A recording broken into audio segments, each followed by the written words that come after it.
Welcome to Sideline Judgment. My name is Sergio. My name is Tyler. And today, Tyler, we are talking and previewing the national semifinal games, the rest of the New Year's Six Bowls, including the Gator game and the Cotton Bowl. And we're also going to be talking a little bit about some of the bowl games that have happened up until this point. Maybe we'll end with some NFL talk in lieu of tweets we've shared because, was it a great weekend for our NFL franchises. Oh, boy. Oh, jolly. Was it? Merry Christmas. That's all I got to say. Merry Christmas indeed. Tyler, I'm going to give you the option. Do you want to start with the Rose Bowl that's not played at the Rose Bowl, or do you want to start off with the Sugar Bowl that includes no teams from the SEC, which it usually does? Let's start off with the Rose Bowl that's not really the Rose Bowl. Ah, yes. So is it like the fake flower? What are those called? Just like the fake flower Rose Bowl? The flake flower Rose Bowl? It could be... Imitation Rose Bowl? Well, what are the things you put? A corsage. Let's call it the Corsage Bowl. Yeah, because it's a Rose Bowl, but it's not all of the roses. It's just a little bit. Yeah, like but there will be still the roses. Granddaddy of them all. But it's like exactly. He's a little burnt out. He's tired this year, man. Let's jump into it. Number 4 Notre Dame is taking on the number 1 ranked team in the country, the Alabama Crimson Tide. It is a 4:00 kickoff on New Year's Day. That's this coming Friday.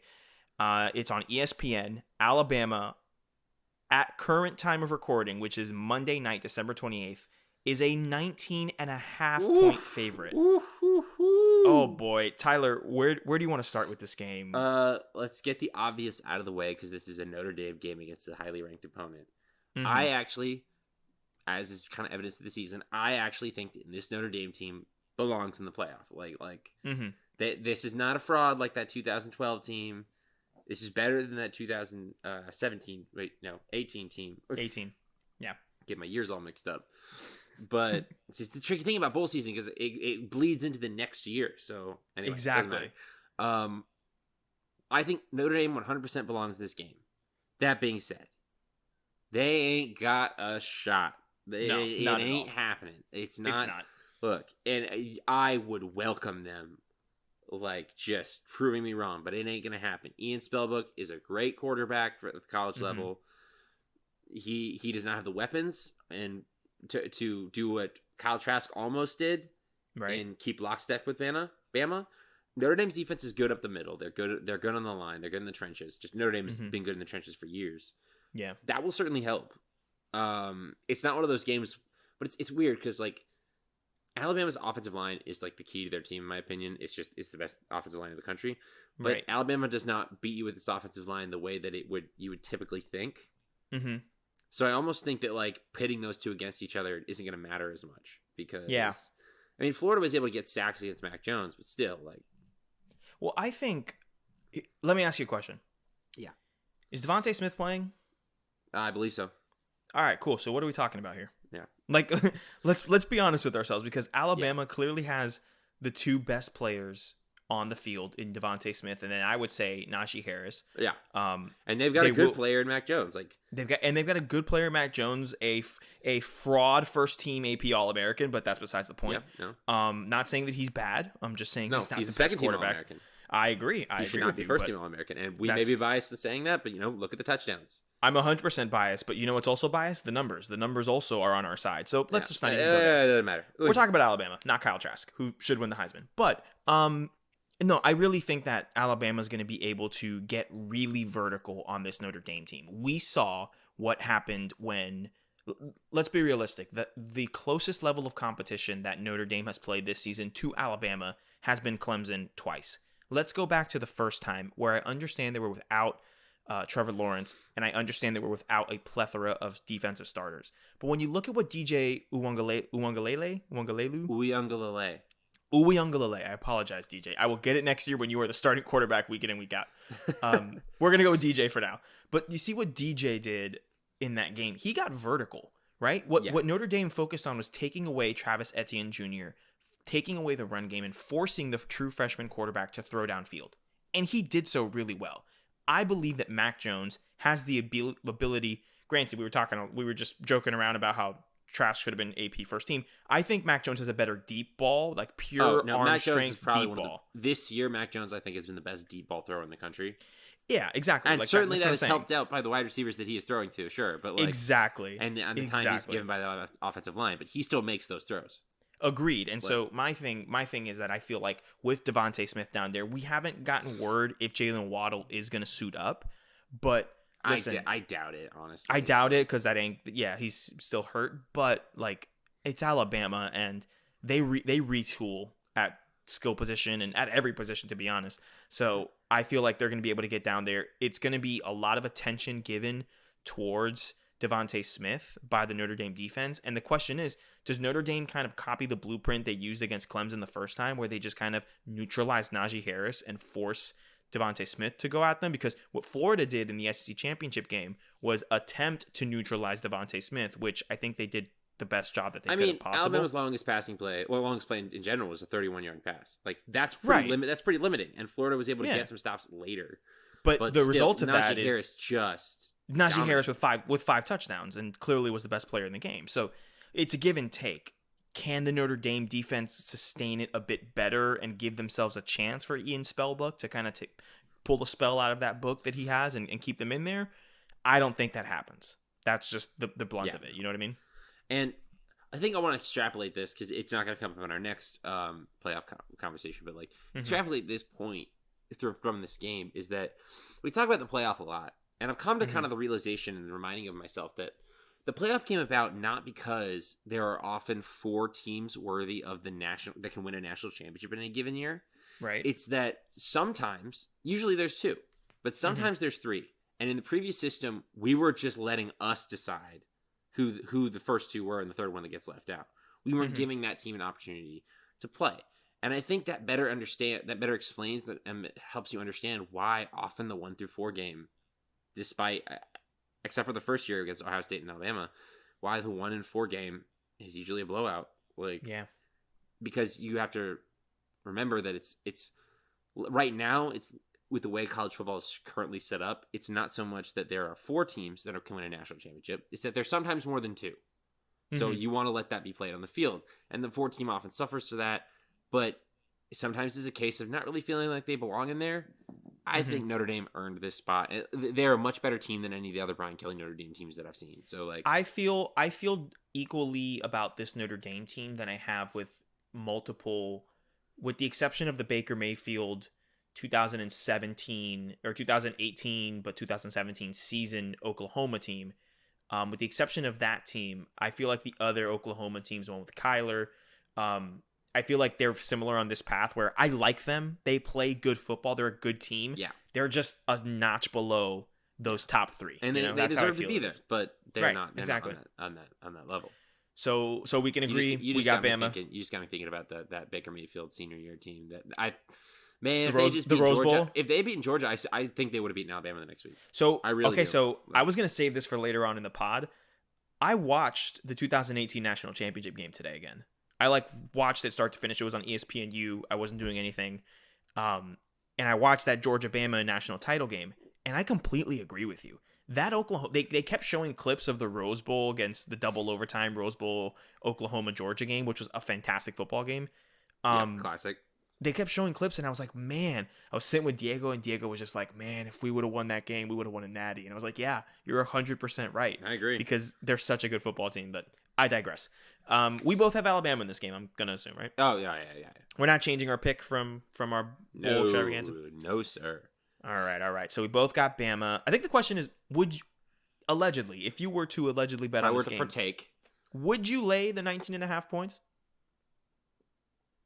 You know what? It's 3 touchdowns. I would. You would? I would do it. I have faith in Nick Saban. Okay. I have faith in Nick Saban, the greatest coach in the sport. A bold take. Yeah. The last time they played, what were the last games? They didn't make the playoff last year. No. For that, they played in the Jalen Hurts 2-a-year. In the 2-a-year, they played Oklahoma, beat them by about 11. Right. Mostly because Oklahoma kept clawing back because Oklahoma had the offense to do that. Previous to that, they beat Clemson by not that much, but that was because Clemson's defense was really good that year. That was Kelly Bryant year. Yep. Prior to that was the Washington year where it was still close. Mm-hmm. But Washington had one of the best defenses in the country that year. Right. I think, and the year before that was the Michigan State game, which where was they just blanked an them abomination. 38-0. I feel like this matchup, nothing against Notre Dame. I think this matchup is closer to that style. Mm-hmm. The Michigan Notre State Dame's style. Notre Dame's got great trenches on both sides of the ball, but I don't know if they've Mm-hmm. got the corners to keep Alabama inbound. Yeah, that makes sense. That makes perfect sense. All right, so let's move on to the game of the day. The game of the day. And this is a day that includes a whole lot of football. This is the game of the day. It's Ohio State and Clemson in the Sugar Bowl. It's an 8:00 kickoff on ESPN at time of recording. Again, Monday, December 28th, Monday night. Clemson is a 7.5 point favorite. Tyler, let's start with Ohio State. Okay. Do you think that given that they will be most likely back to full strength because of COVID issues, and because the Big Ten said, you know what, let's change our policy from 21 to 17 days. No, that's crazy. A conference moving things around for their best team? Wow, I'm shocked. No, but do you think that the performance against Northwestern is something that we are going to, are they going to slow out the gate like they did against Northwestern? If they have everyone back, if they have Chris Olave and Garrett Wilson back, right, I expect them to play much better. Yeah. Like much better. Mm-hmm. It's tough because they could still come out to a slow start because you got Brent Venables on the other side. Of course. And you got Trevor Lawrence and the Clemson offense, who is still producing despite the massive amount of wide receiver injuries that they've taken. Mm-hmm. And it's interesting because they may not start off hot. They started off hot last year when they played, and then Clemson battled back and won the second half, and that was that wins the game. I don't know. I feel like that Ohio State team is way better. Mm-hmm. I could see there's one way that it could work, in my opinion. They've got everyone back. They recommit to running the ball. Ryan Day, run the ball. And don't stray away when it works. And then let Justin Fields throw off of play action. Because the thing in the Northwestern game was that they were calling a lot of pass plays, just straight pass plays, not play action or anything, just straight pass plays. When he's missing one of his top receivers, arguably his top receiver, and in a season where the Big Ten got a much shorter schedule and he only had two receivers coming back that he had chemistry with, his two best receivers. That's why I think that's a large reason large part of the reason that Justin Fields has not shared. He's not distributed as much this season. Okay. Because he's only got chemistry with two guys, his best guys, but he's only got chemistry really with two guys because the rest of his receivers are new. And the Big Ten had even less practice time than the rest of the country, which had no practice time. Exactly. So, I mean, if they recommit to the running game, they're able to move Clemson around on the defensive line, which Clemson's defensive line is good, but it isn't what it usually is. They could probably, if they're able to throw out play action, they could start hot. I could see them making a game of this. The thing the thing that pulls me back is that they're not getting full bowl practice time. And no bowl teams are. No bowl, usually you get a month before your game. You are getting 10 days. Yeah. And I don't know if you can overcome those issues. Yeah. Against Clemson, who's operating at close to peak capacity at the moment. I don't know if you could solve those issues in 10 days. Whereas over 30 days, when you have 15 bowl practices, I feel like Ohio State would come out and give it a game, but I'm not really sure. I don't know what to think. Because Ohio State is just not better than they were last year. And Clemson's not better than they were last year either. But Clemson's way closer to what they were last year. And Ohio State, I don't know. We just talked about it. It feels to me, last year there were three teams capable of winning a national title. Clemson, Ohio State, and LSU. This year it feels like there's two. Yeah. I feel like Ohio State's kind of been bumped down. Yeah. No, I'd have to agree, and not by their own fault, but just because of a product of the situation, Yeah. And the teams go through this. Alabama didn't even make the playoffs last year because of all the injuries. Yeah. That lost in the games. That happens. Yeah, it happens. But look, what about Clemson? Because it seems like they're peaking at the right time. They're kind of firing on all cylinders. The team is kind of in this zone. Dabo Sweeney is out here doing Dabo Sweeney things, He's talking a lot of smack. But listen, I'm surprised. I am surprised as well. He does not usually do that. He kind of saves it for after the game. But listen, he put Ohio State at 11th in his coaches poll, and then he ended up today, backed it up. He was like, listen, I'll still put them. I think they can beat us. I think they can win a title, which I think is just saving face. But I don't think they should be rewarded for, playing less games than we have in that sense or whatever. But what about Clemson? They're peaking at the right time. They seem like they're healthy. Trevor Lawrence is, as a prize coveted quarterback. Yeah. What about Clemson? What do you think they're going to do coming out of this game? I think that they've been doing this a lot lately, and because they do this every year, and it's championship phase football, and I love the way Clemson does it because it satisfies my quarterback run hard. Clemson late in the season does the championship phase where, like, with Deshaun Watson and also with Trevor Lawrence, they've been doing this.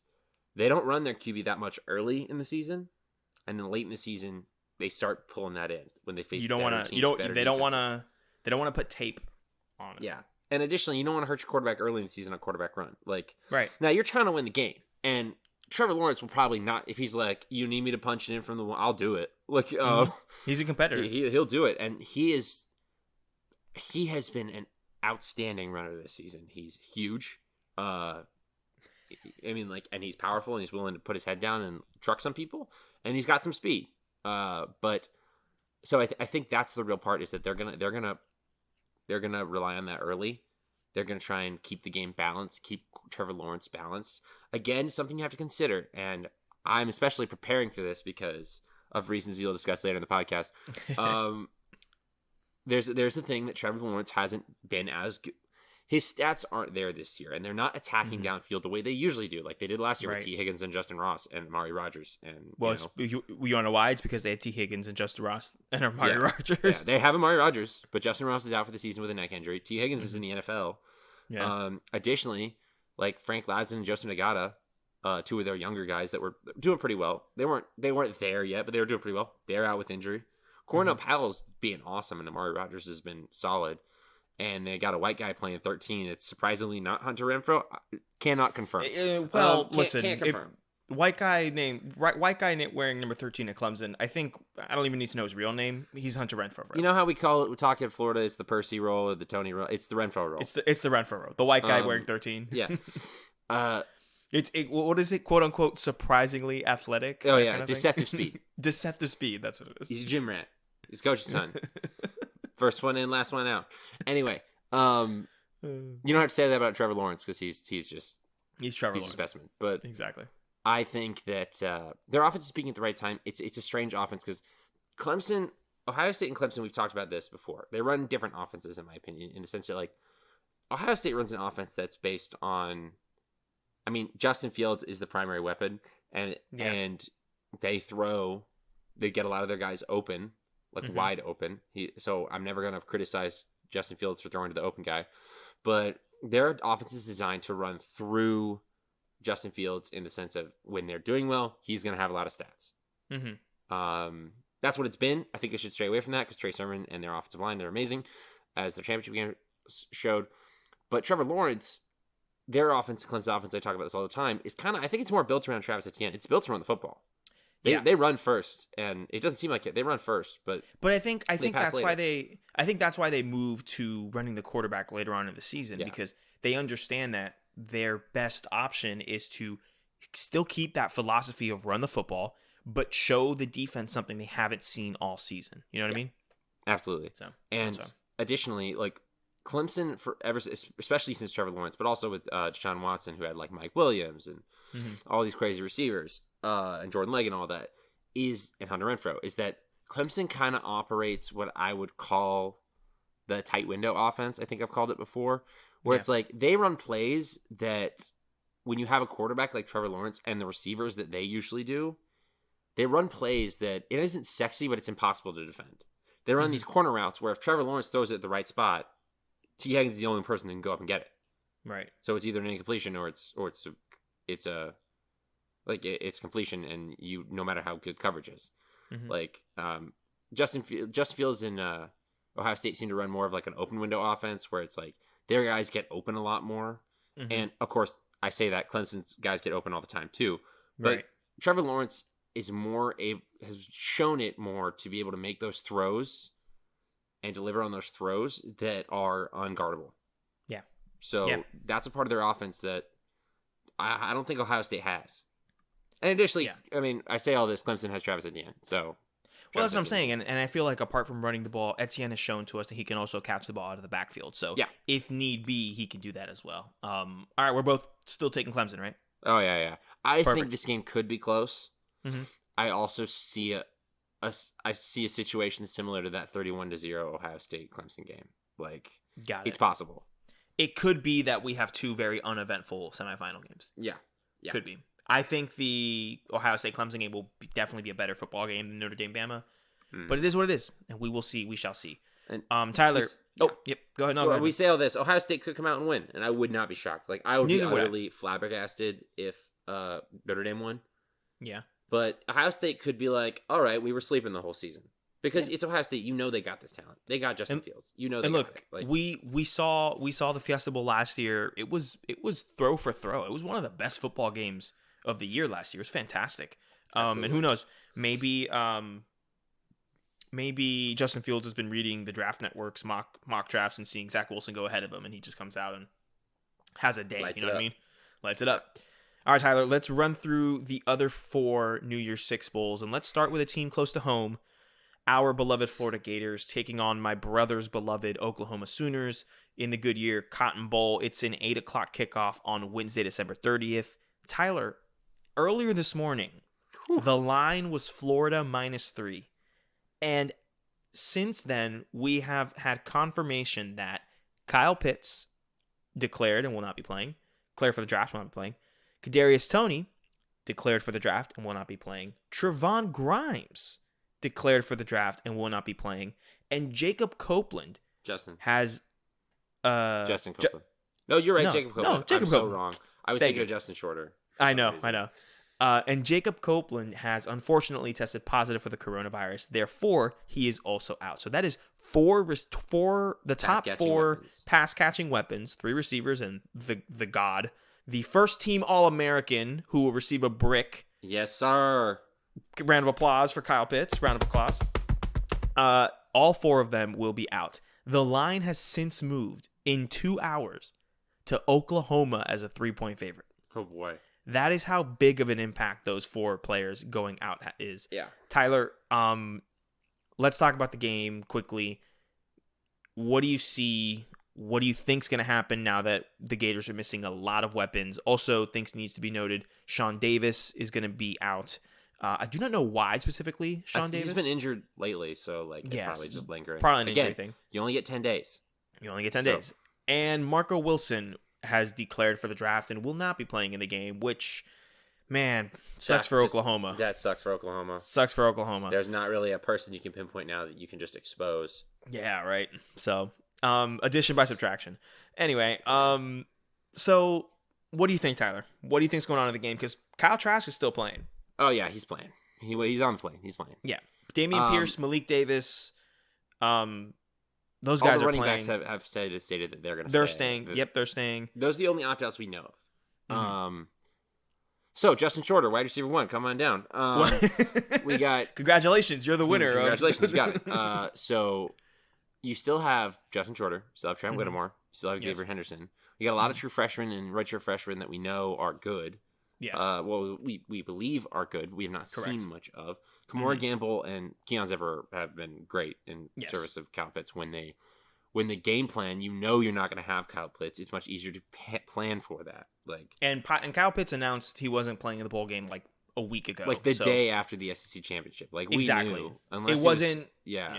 It wasn't a thing where kind of like Toney or Grimes that came across today and Copeland. That kind of was different. Which. Okay, you would be an idiot, foolish, to think that losing your top 4 receiving weapons would not matter. Correct. It absolutely matters. It has to matter. Yeah. However, if there's and again, we've watched every snap of this football team as opposed to others. Yes, we have. There's a team that could probably overcome that. It's Florida this season because he's thrown touchdowns to Trent Whittemore, Xavier Henderson. There's an offense that can overcome this. Yeah. Let's be specific. If there's an offense right now that can overcome it, it's Florida's right now. He has thrown touchdowns to Justin Shorter, Xavier Henderson, and Trent Whittemore. And Kamora Gamble and Keon Zipper. Kyle Trask has thrown touchdowns to these people. It's not like we're starting people off the bench. Mm-hmm. These are the secondary rotation, which are going to be the first rotation next year. So and that's what I was going to say. Yeah. Yeah. These are the guys next year. Yeah, these are the guys. So we're getting an early look. And I think Florida will be able to move the ball, I think. Mm-hmm.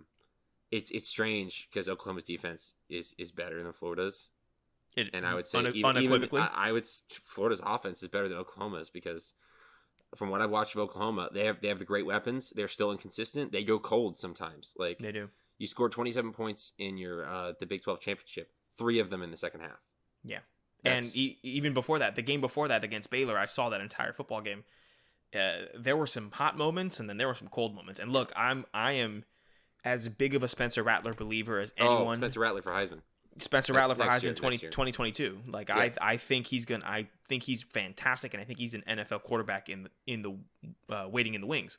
But in this moment, he's still a freshman, still developing. Yeah. I have more faith in Kyle Trask, obviously, at the moment. Yeah. And I think even Kyle Trask with the secondary group of weapons that are going to be the primary group of weapons next year anyway. And I think we're going to see he's thrown touchdowns to literally all of them. Like exactly. And I think we're going to see a lot of Emory packages in this game. I do. We might even see Emory get a drive or possession or two, depending on how the game's going. And I'm excited for that. Like for me, this has shifted from we need to spank Oklahoma for my own personal family rivalry to I want to see how these young guys perform. And if we win, that's a plus. I think we need to win for the sake of wanting a healthier Twitter feed over the offseason. But I also, would understand if we didn't. Now, my head kind of wants to change the pick to be safe, but I'm not going to do that because it's the Gators. Can't do it now in this podcast. Can't do it. But I won't. I will be lying if I said that I didn't think for a second. Maybe I should. I'm in the same boat. I have teetered back and forth between with all the announcements that were made today. I was just like, well, in that case, I mean, I think with either Kadarius Toney or Trevor Grimes, well, specifically with Kadarius Toney, if Kadarius Toney was still playing, I would feel really confident Florida has a shot to win because Florida when they're on offense, I think is one of if not the best offense in the country, and they're on way more off. They're rarely ever off. Right. And Oklahoma takes drives and quarters off. Yeah. And that is just young inconsistency. That's what that is. This is again Oklahoma rebuilding year where they're playing in the Cotton Bowl after winning the Big 12 championship. Exactly. It is what it is. But they won't be like that next year. Yeah, I'm gonna still pick Florida. I'm gonna hope because again, it's not like these are new wide receivers. Correct. And who knows? Some of the really young guys might be able to get some playing time. We'll see. And I think we're gonna see more Emory packages because we're going to try and show that he can do something, get him into it. We're going to want to run the ball more, and we run the ball better when he's in there. So I think Oklahoma's defense is better than Florida's defense, but I think Oklahoma's defense would not be able to. I think this is the best offense Oklahoma's defense would have played. Agreed. On the other side of the ball, I mean, Marco Wilson's not playing, so that's something. Addition by subtraction. I think this is Kaiir Elam's time to... This is Kaiir Elam's moment to earn the number 1 jersey next year. Yeah. I've said it. Oh, that's a good one. This is the game. This is the game that I want to see. Right now, I think it's Brenton Cox. I think the number 1, right? Yeah, he's the number 1. Yeah, he is. But I think that number 1 jersey should belong to a defensive back, and I think Elam is going to go out and earn that in this game. I hope. I am hoping for a remember the Peach Bowl that we played against Michigan. Oh, remember? I was there. Okay, you remember how Chauncey had such a good game? Oh, just elevated his draft stock. Turned himself from a 5th or 6th round pick to a 3rd round pick. I think that Kaiir Elam can have that type of a game. That's what I want to see from the defense. Yeah. That's all I want to see. I want to see individual improvement from each player. I'm still hoping that Grantham isn't here next year, but I am starting to. You can't change defensive coordinators with 10 days. No, 100% agree. But I'm hoping for maybe it's weird, right? Because I want the Gators to win, but I also don't want. If I don't Florida want to loses because they can't stop a nosebleed, which is very possible. That's not a good look. But the silver lining could be if it leads to him being changed. But the thing is, if that does happen, if there is a nosebleed that we can't stop, and he's still on here next year, That is the you Twitter. You start asking questions. That is the toxic Twitter that I am wanting to avoid this offseason. Yeah. I'd much rather have an offseason or the next couple weeks where we're trying to figure out who the next defensive coordinator is than the toxicness for months on end. You know what I mean? So there's that. Absolutely. I still think Florida wins. They could totally not. Yeah, they could. They just could totally not. And I do think, last thing I'll say is that, like, I don't actually think a win or a loss here really changes the trajectory of the program. Right. I mean, if you get smacked, if you get blown out, which hasn't happened all season, and I don't think would happen here, that's something. Yeah. But if we get blown out, that means what? If we get blown out, that means the offense came to a screeching halt, and I don't expect that has not happened at all this season, like ever. Right. Yeah. I think that. I mean, I don't think that it changed the long-term trajectory of the program, but it's not. But if you lose, you go 8-4, and this just does not feel like an 8-4 team, and that would just really suck. Yeah. Granted, it's coronavirus year, so yeah. Listen, it is what it is. But last thing, if allegedly you wanted to bet on this game, it's Florida +3 right now. That putting Florida in a teaser and getting some points for the Gators doesn't look too bad right now. Allegedly. Yeah. Let's move forward. The next New Year's 6 is the Chick-fil-A Peach Bowl. It is Georgia and Cincinnati. New Year's Day. It's a noon kickoff on ESPN. You're getting that hangover out. Some of us may be going through the Chick-fil-A drive-thru to cure that hangover. It's possible. You're going to want to watch a Georgia team take on a really good Cincinnati team. Tyler, what do you think is going to happen quickly in this game? What do you got? This is tough. This is the biggest thing in this game is that this is the JT Daniels test. This is the test. True test. This will be the best team by far that he's faced at Georgia. It's weird that I'm a little bit more excited for this game than I am for kind of the Gator game at a point, because I need to see what JT Daniels we're gonna go up against next year. Agreed. Or he could just smack Cincinnati and declare for the draft. He won't do that, but he won't. I wouldn't mind, but he wouldn't do that. I'm still taking Cincinnati because I got to. Of course. And I think, again, Cincinnati, best defense, one of the best defenses in the country. This will be one of the better challenges that they'll face. Not because Georgia's offense is great, but because of the personnel. The players are great running backs, great offensive line. Quarterback's been great so far. Pure talent. They just got pure talent. More than Cincinnati. If they play better is to be determined. But the thing is, I think that Cincinnati's offense, it's not bad. Like, it's pretty good. Desmond Ritter's pretty good. Yeah.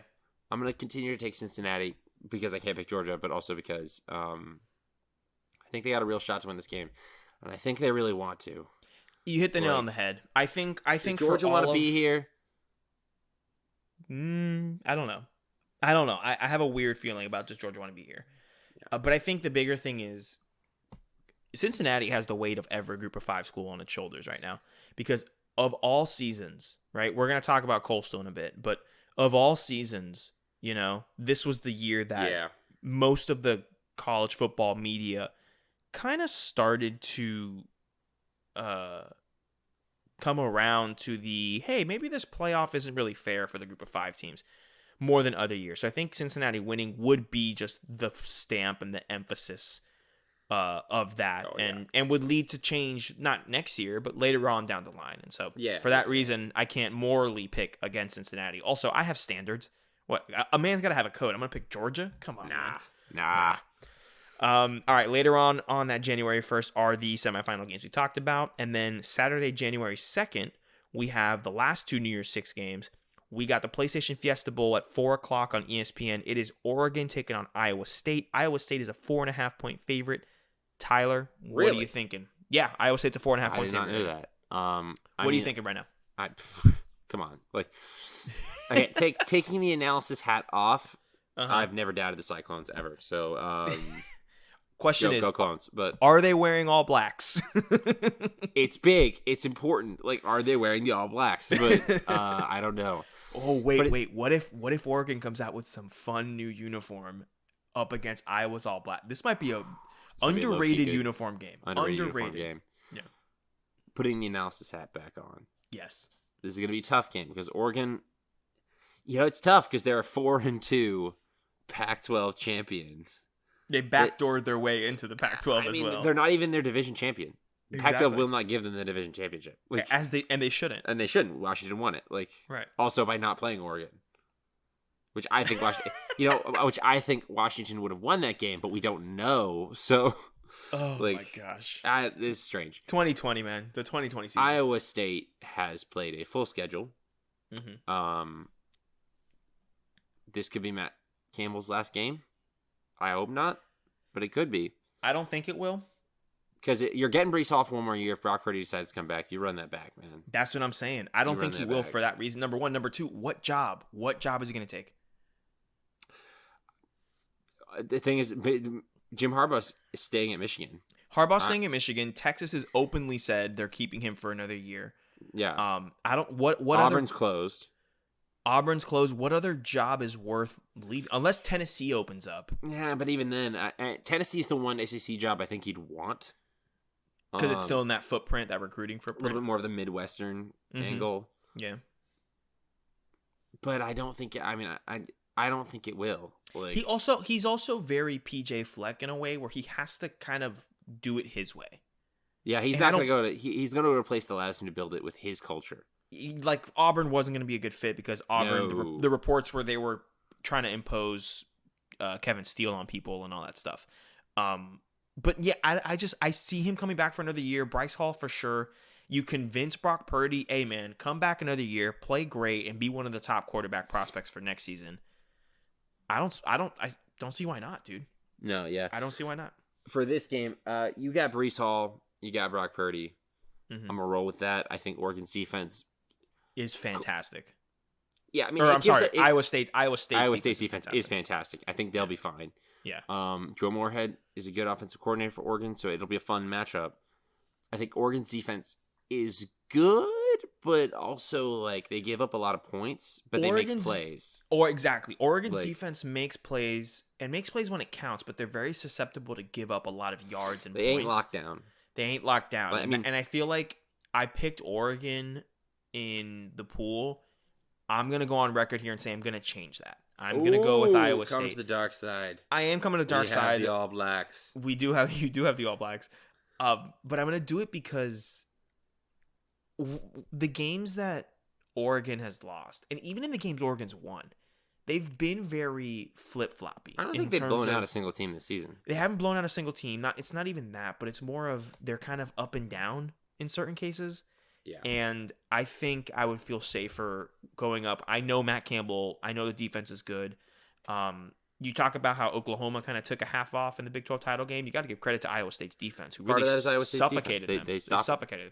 So yeah. I'm going to change my pick. We said that we were allowed to if we made it on the pod. Here I am recording. Official minute 38 of this pod. I'm going to switch my allegiance in this game to the Cyclones.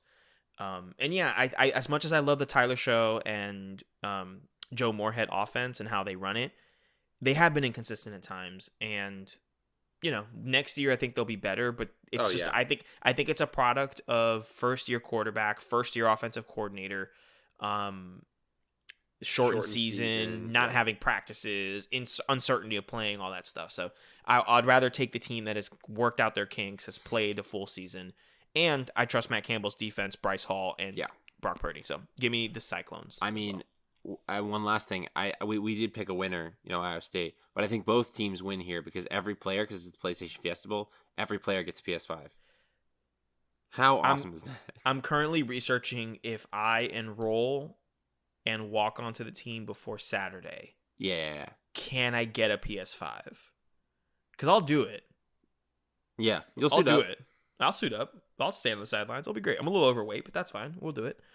All right, cool. So we're both on Iowa State. I'm changing my allegiance. I'm going to go ahead and do it after we finish recording here. But just so we know, that's happening. Final New Year's 6 game is the one here in sunny South Florida where I am currently spending my January. The Capital One Orange Bowl. It is Texas A&M taking on North Carolina, an 8 o'clock kickoff on that very same Saturday, January 2nd. A&M is a 7.5 point favorite currently. And Tyler, I'm really excited for this football game. I am too. I think that these two teams are fun. Well, yes. I mean, they're not. North Carolina is a lot of fun. Texas A&M wins games. I don't know if I would say they're fun. Fun in the way your grandpa thinks it's fun. Can be fun. Mm-hmm. And I'm very interested. I think it's a good matchup. I think it's a fun matchup. Yes. I think these teams are very evenly matched. Mm-hmm. However, I said that because I picked North Carolina before. I think I'm going to switch my pick to Texas A&M because did you see who North Carolina is missing? Yeah, I did. Their 2,000-yard rushers and 2 of their 1,000-yard receivers are all opting out. Yeah. And they could be like Florida where they've been rolling in backups. But the thing is, when it's Florida just has the problem with the receiving core, which they have overcome all season. Mm-hmm. Yeah, all their running backs. Florida can't run the ball, but all their running backs and offensive line are still there. Mm-hmm. Whereas North Carolina was a very balanced attack. Very 2,000-yard rusher. 2 are gone. I don't know. I'm switching to Texas A&M. I'm not a big Kellen Mond believer, but that's a lot to overcome. Here's my question, because I was thinking the same thing before we started recording. Do I switch to A&M, or do I maintain my brand and stick with Mac Brown, Sam Howell, and go against Kellen Mond, which is essentially a part of my brand? Yeah. I don't know what to do here, because you are making all of the sense in the world. North Carolina's team is contingent on vertical passing attack that is only allowed to flourish because of their 2 1,000-yard rushers pounding the rock and forcing to put players in the box. So, what are we doing here? And Texas A&M is a good defense. Oh, I can't believe I'm going to have to do this. I don't like A&M. You don't got to do it, man. You don't got to do it. But, I'm not saddled by the brand. I see those injuries. I'm out. And, again, Kellen Mond does not play well in bowl games. He never has. Yeah, I'm sticking with him. I'm sticking with North Carolina. I'm sticking to my guns. I'm sticking to my guns. Yeah, I'm switching over because that's a lot to overcome. I'm still excited about this game because I love Sam Howell, and I think Kellen Mond is just the antithesis of a good quarterback in big games. So there's that on that. All right, so that's all of the New Year's 6 games. Tyler, quickly, let's go ahead and talk about some of the bowl games that have already happened. I'm going to name the games. You just stop me when you want to say something about them, and then we can keep it moving. Sounds cool? All right. In order, App State 56, North Texas 28 in the Myrtle Beach Bowl is what it is. Boca Raton Bowl, BYU 49, UCF 23. UCF, I'm never picking you again. Nope, never doing it. I went out on a limb, but no. I may or may not have been yelled at by a certain someone who has the certain person that I have an emotional attachment to, who has an emotional attachment to UCF for picking BYU. I may have gotten the silent treatment for a couple hours. It is what it is. Not me. It is what it is. It is what it is. But I have to do it. Zach Wilson for the brand. That's my boy. He played well. He played really well. Played really well. And UCF, I was surprised that they couldn't get more points up early. So. Me too. Credit to BYU's defense. There was a critical drop in the second quarter that would have kept them on pace, but it is what it is. Yeah. The Idaho Potato Bowl, Nevada 38, Tulane 27. Shout out to us for keeping in mind the time changes and travel schedules. Mm-hmm. Look at us. We got it, my friend. Let me just stop to say thank you to Sergio for an excellent Christmas present. Oh, you're welcome, my guy. He got me a Tulane Green Wave shirt from Home Field Apparel, which you can go get now. It needs to be washed, so that's why I'm not wearing it right now. Of course. I will wear it next time. I really appreciated it. Merry Christmas, my guy. Merry Christmas to you too, man. Love you. Next game, the Montgomery Bowl, Memphis 25, FAU 10, in a game that, according to my records, did not happen. Oh, really that's weird. So weird. It's really Look weird. at that. That's so crazy. FAU lost. I didn't think this was allowed. What? Oh, the Ryan Silverfield being a better head coach principle has worked out for me before, and it worked out for me again. It did. It did work out for you in this case. Willie Taggart, let's reevaluate your offensive playbook. I get it. COVID season, not short. That fourth and goal play was stupid. Was horrendous. Stupid. Raul and I were jaws on the floor. Like, what are you doing? Oh my gosh! Shout out to the defense though. Defense played really well. FAU's defense is really good. Thing is, and that's why I'm saying, Willie Taggart, reevaluate your offensive playbook because the defense put you in a position to win this football game. You just didn't. Many times. Many times. I can't believe that the Willie Taggart in big games principle came back to bite me, and I hate that I have an emotional attachment to a team. So crazy that has attached itself to Willie Taggart, and I'm just gonna move on before I get even angrier. Yeah. The R&L Carriers New Orleans Bowl, Georgia Southern 38, Louisiana Tech 3. Long live the triple option. Yes, sir. Long may it live. Long live betting and picking, allegedly, on a team with a triple option in a shortened bowl season. That's just chess, not checkers. Smartest thing you could do. It might have been checkers and not chess because it was pretty smart to do. So, very proud. On Christmas Eve, the New Mexico Bowl, Hawaii 28, Houston 14. Our Rainbow brand. Warriors for the brand. They were 10-point underdogs. They won by 14. 10-point underdogs win by 2 scores for the brand. Let's go. Christmas Day, you had Buffalo 17, Marshall 10. Shout out to me watching Marshall and realizing the last 2 games and going, this ain't it, Chief. Yep. This is exactly what I thought this game's final score would be. 17-10. Like a running affair. On December 26th, you had Georgia State 39, Western Kentucky 21. Georgia State Panthers. Our Panthers. It looks like the brand's doing really well right now. Brand's doing really well this season. Brand's doing fantastic. Louisiana 31, UTSA 24. This was a better game than expected. Yeah. Much better game than expected. Much better. And I was going back and forth between the Georgia State game and this game because they went on at the same time, and pretty happy with it. Shout out to UTSA. Like, they put up a big fight. And yeah, but also, definitely. Go ahead. No, one of the more improved teams in college football this year. Yeah. UTSA. And Louisiana, great season. Just excellent season. Sucks that you couldn't play your conference championship game. Oh, we were all rooting for you guys. We really were. Were. Oh, man. But I think the game of the day in college, at the very least, Liberty 37, Coastal Carolina 34 in overtime. Hugh Freeze, let's have a conversation about the way that you close out a football game, because this game should not have gone to overtime. So, theory. Hoodie, third eye. Hoodie's up, third eye activated. Hoodie's up, third eye activated. So, Liberty played so well early in this game because Hugh Freeze was upset that he wasn't getting considered for all these open jobs. Okay. However, later in the game, he thought he had done enough with his team. He's like, okay, I'll get one of those late coming open ones now. He put his foot off the gas because he couldn't think about it. And that's how Coastal got back into it. So instead of it's because Coastal was a good team and they got lucky. So instead of just taking 3 knees and kicking a field goal, or God forbid you just run the football into the end zone and get a touchdown, he decided to just risk the fumble, which happened. This is the coach whose team lost the 4th and 23 Arkansas Razorbacks play. Yes, so, I do remember. Now, none of that is his fault. No. But, I mean, this kind of stuff happens. It's a stink on Liberty. It is the kind of energy that allows you to beat Alabama on fluke plays that also comes back to bite you when you play. You have to take both sides. Yeah. They got out of it. They got out of it. I mean, they got out of it because they blocked a field goal. Right, so they earned it. They earned it. Like, good win for Liberty. Sucks for Coastal Carolina, but they fought their butts off. They got back in it late. They scored very quickly at the end. Mm-hmm.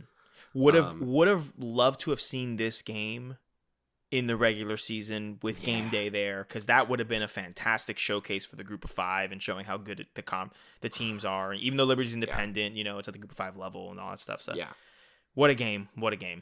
And Tyler, that is it for the games that have happened. Big games coming up, non-New Year's 6. Today, when you're listening to this, if you listen to it the day we upload it, Oklahoma State, true Miami. Allies of the pod. True allies. Oklahoma State, Miami's going in the Cheez-It Bowl. Texas, Colorado in the Alamo Bowl. Other big games. The Music City Bowl between Iowa and Missouri has been canceled, unfortunately. Army has slipped into the Liberty Bowl in place of Tennessee. They're taking on West Virginia. I'm going to announce real quick that I had originally picked West Virginia, and I'm going to switch my pick to Army, if that's allowed. That is allowed, because you said it on the pod. I think it's Army, dude. Triple option, short bowl season principle. Yeah. All right, I'm also going to switch mine to Army. I will switch mine to Armies as well. All right, big games, big fun games. Auburn Northwestern, Citrus Bowl, the most important game of bowl season, Ole Miss, Indiana. We need Ole Miss to win for that Outback Bloomin' Onion. Gotta get that Bloomin' Onion. All right, Tyler, that's it for the bowl stuff. Quickly, in lieu of tweets we've shared, let us speak quickly about our NFL teams. Tyler, this was a big week for the Miami Dolphins, but an even bigger week for the Jacksonville Jaguars. Why is franchise that, changing, dare I say? You shall. Why is it, I'm Tyler? going to get closer to the mic. The Jacksonville Jaguars have secured the number 1 pick in the 2021 NFL draft. That'd be crazy Tyler, if we secured Tyler, one in the past. You say that with your chest. Say that with your chest. We acquired Trevor Lawrence. Let's go. How you feeling, my guy? I feel amazing. Everyone in the national media and New York media is trashing the city of Jacksonville. And you know what? Screw you guys, because you know what? We have sunshine. We have actual sunshine more than you guys because we're in the South and we're in Florida. And we have sunshine from Remember the Titans, also known as Trevor Lawrence, who will be coming to Jacksonville because Jacksonville secured the number 1 pick because we successfully, tanking works, hashtag tanking works. We let the Bears trounce all over us, and the Jets, like idiots, won 2 games in a row. 2 months of toiling, but but we're going to get Trevor Lawrence. It'll be worth it in the end. Just to sweep it under the rug for a Jacksonville team that has actually legitimately been trying to win a game all damn season.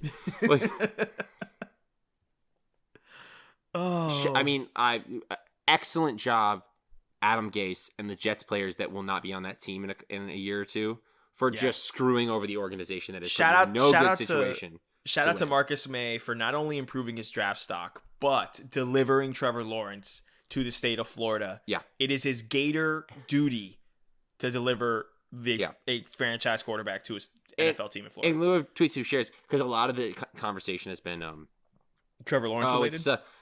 It's just funny that for years everybody's like, Jacksonville needs a franchise quarterback. Jacksonville secures the number 1 pick for the first time in forever. We never get the number 1 pick. True. With Trevor Lawrence on deck, and they're like, no, not that one though. It's like, no, he's the good one. We don't want you to have a good one. No, like I've always said, it will not take much to be the best quarterback in franchise history. I think, look, analysis here. Jacksonville's roster is in a way better spot right now to bounce back than the New York Jets. We have good receivers, DJ Chark, Laviska Shenault. Offensive line, it could be better, but it's not bad. Right. You have James Robinson. Your defense is really young, is missing a lot of players right now, but you have the youngest team in the league. You have the most draft picks in the next 2 years. You control the quarterback market. Yeah. And you're about to hire a new GM and a head coach, and you have the most cap space. I didn't think we'd be able to get whoever we wanted for a head coach and GM before. I think so now, because I think might be overreacting, but I think that's what Trevor Lawrence can do to you. I agree. It's just every time I go on Tankathon and I just look at that locked, clinched, I'm so happy. I want to clarify, it could totally not work out. It really could, because it's always a guess. It's always a guess. Okay, technically, but I don't. But here's my thing. I said this to you when I called you yesterday, that I think at worst, and I'm being 100% honest here, I think at worst, Trevor Lawrence is probably just a Pro Bowl quarterback. Yeah.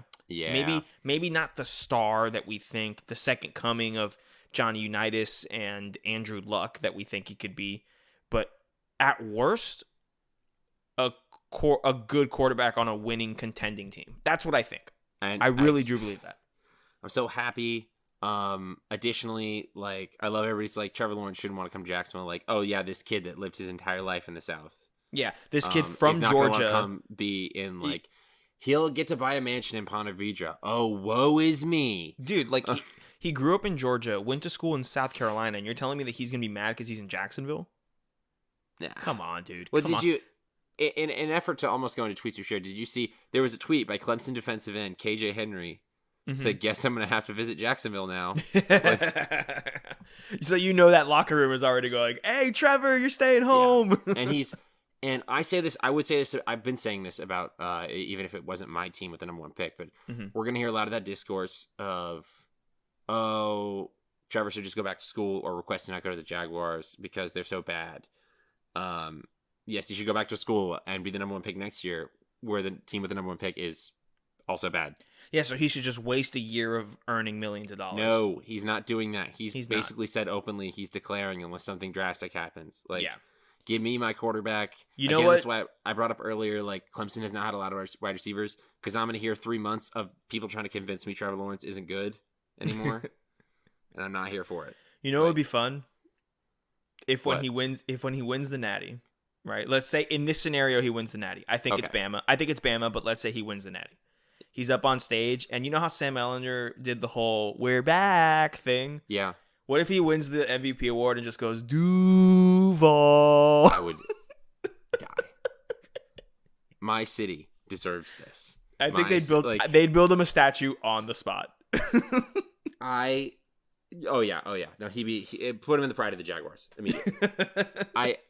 I'm so excited also because like now we got to see what the GM position and the head coach position are. Mm-hmm. I don't see any situation. My friend asked me, he's like, honestly, I'm not trying to troll. Like, is there a situation where you don't draft Trevor with the number 1 pick? No. And I'm like, short of one of those crazy things you can't foresee, like about his injury or off-field stuff, which I don't think would happen at all. I don't think so because no, I don't think so. And he's the unequivocal first pick. I mean, we could get Eric Bieniemy now. I really don't legitimately. Think no, I think you can. I think you can. What are you talking about? I used to not, but now I think we can. No, you can't with Trevor Lawrence on the table. Yeah, I think it's us, or he'd want to go to us or Houston. Because Houston has Deshaun. So that's the question: does Bieniemy want the older Clemson quarterback or the younger Clemson quarterback? I mean, it's gonna be in the same division. Same division, same style. So. Thank you, Jets. Thank you for just sacrificing everything you toiled over to us. The lovely people of Duval County, Florida. Hashtag. Appreciate it. Hashtag. Tanking works. Yes. Here's the thing. We could beat the Colts now. And it won't matter. And no, it will matter. Because if you beat the Colts, the Dolphins are guaranteed a spot in the playoffs. Now, what a wonderful weekend, Tyler. Because you, on Sunday, fantastic. Trevor, you got him. Ladies and gentlemen, we got him. Saturday.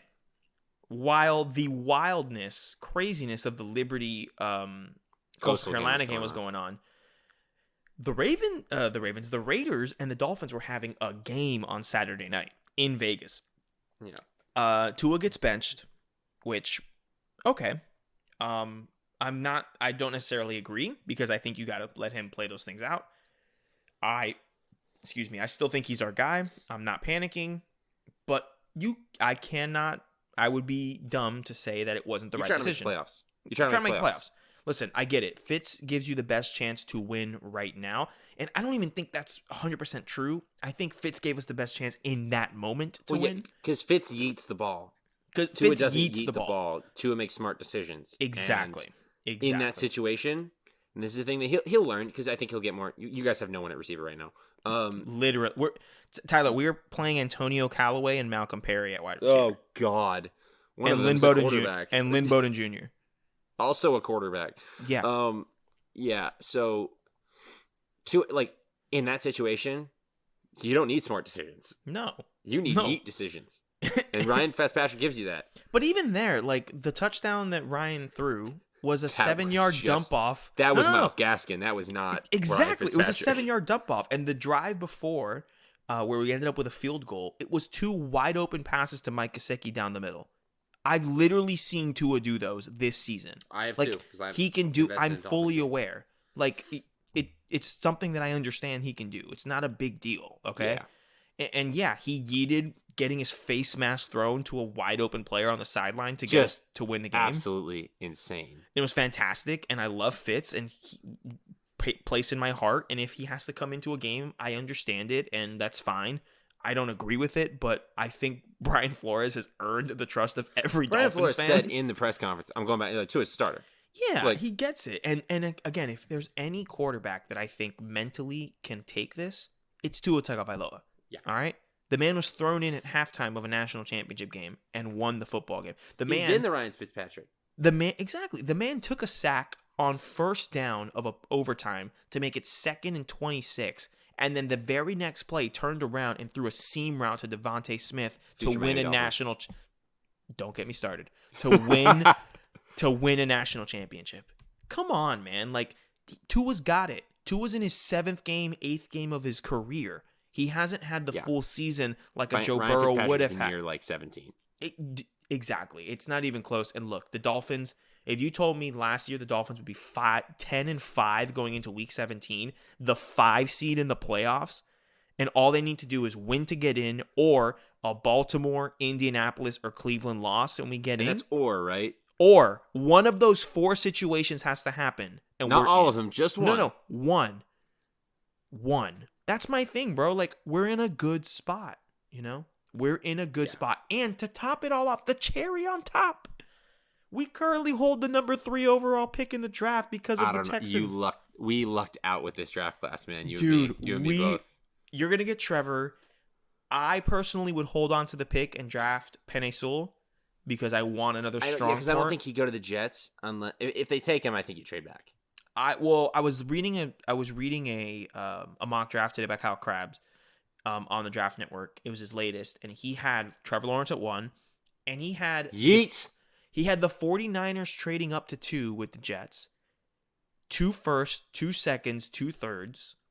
The same draft haul that the Rams gave up for the 2 pick at one point, or the 1 pick, to take Zach Wilson because of the fit in San Francisco.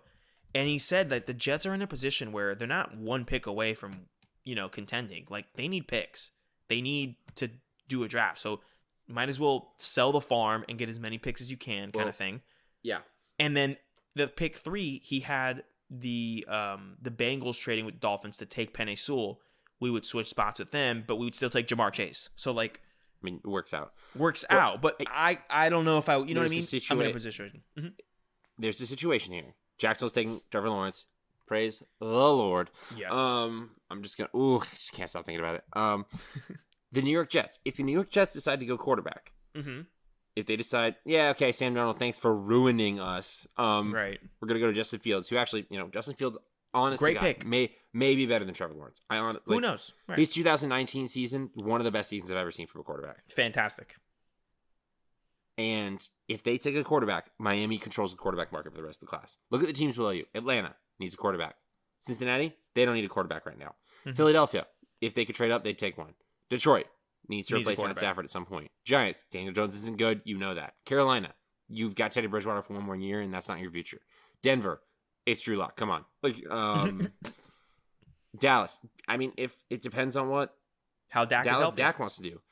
That is about 7 teams below you that would want that spot. And you mentioned the 49ers would want that spot. New England would want that spot. I don't think you trade. We're not trading with New England. And if we do, I'm pulling up to Chris Greer's house and we're throwing hands. Indianapolis would want that spot. Freaking Washington would want that spot. Now, Washington may end up being up there. The whole NFC East is ridiculous. But, you should not be able to luck into this position while you're having a 10-5 season.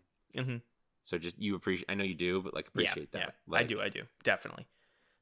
And I could be in a week talking to you, Tyler, about a playoff game. 2 years ago, Tyler, you have seen me struggle. You've seen this. Oh, I made up taking work to make myself feel better. And it turned out to be true. It worked out. Yeah, you were right. Man.